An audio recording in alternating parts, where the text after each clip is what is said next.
Hi, I'm Danielle Dietrich. Welcome to my YouTube channel. Today we are going to talk about how you can challenge another company's disadvantaged business enterprise or DBE certification. This is a topic that I often get calls about, but few potential clients actually go through with it. So what happens is that often I hear about DBEs who really shouldn't be DBEs. And so I hear about this from other DBEs or non DBEs that maybe have a similar business. And they hear, like, look, this company out there, there is this woman or minority individual running it, and either, okay, they don't really run it or own it. They may own it, not really run it, or they should not qualify, that they have too many assets.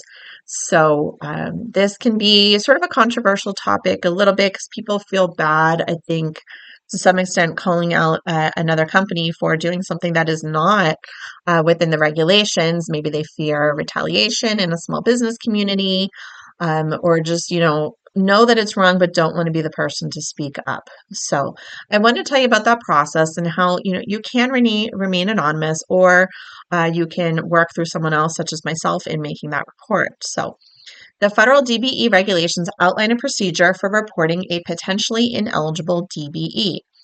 Any individual, anybody, anywhere, can submit a written complaint to the certifying agency asserting that a currently certified DBE may not meet the eligibility criteria.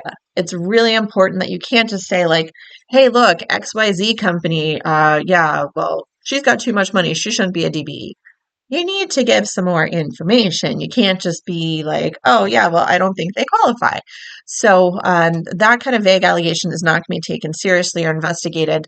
The more evidence that you can provide, the better. For instance, I have been approached by potential clients that say, look, this person purportedly owns this business, and look, she has this other job doing this other thing that takes up way too much time, 2 hours away. There's no way that she can do both.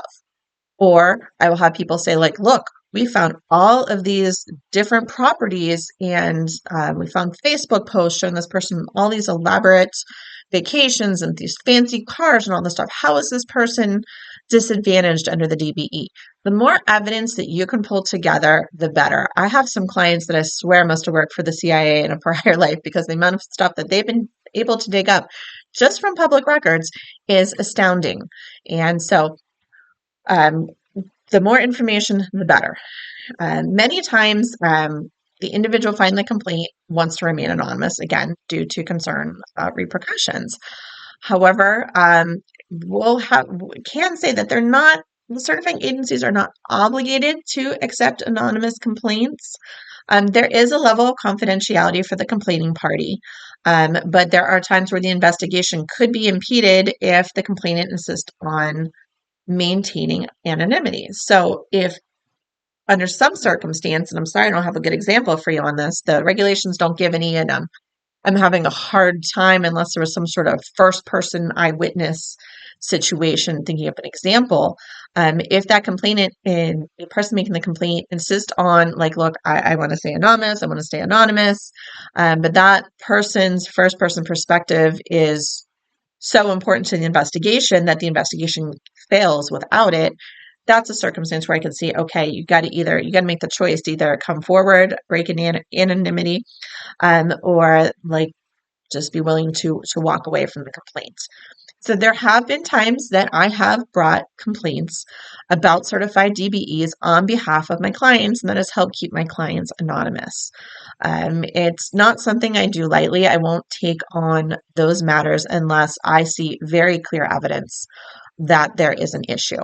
In the circumstances where I've done it, my client has come to me very prepared with all kinds of information to support their claim. In that case, I will do that because I do believe in the integrity of the DBE program, and it is not fair to my clients and the other DBEs that are rightfully owned and controlled by a woman or minority individual that meets the economic requirements. It's not fair to them to have somebody else out there taking advantage of this program that the program doesn't apply to them, and that they have been too successful or have too many assets to be considered disadvantaged.